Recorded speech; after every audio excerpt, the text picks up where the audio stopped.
Hello everyone, and in this video we walk you through the process of resetting your password on Lloyds bank account. But first, please subscribe to the channel, it will really help me out. So without further ado, let's dive in. So to begin, launch your preferred web browser and go on lloydsbank.com.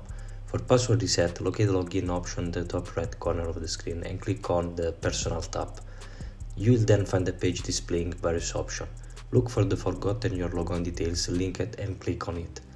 Upon clicking, you will encounter 4 options. Since our focus is on resetting the password, select Change your password and click Continue. Next, you will be prompted to confirm if you know your user ID. Choose Yes if you do, or No if you don't.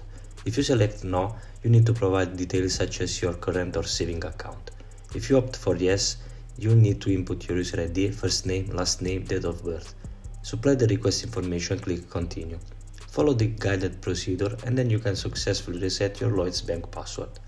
And then we have it. If you find this video helpful, please consider leaving a like and subscribe to the channel.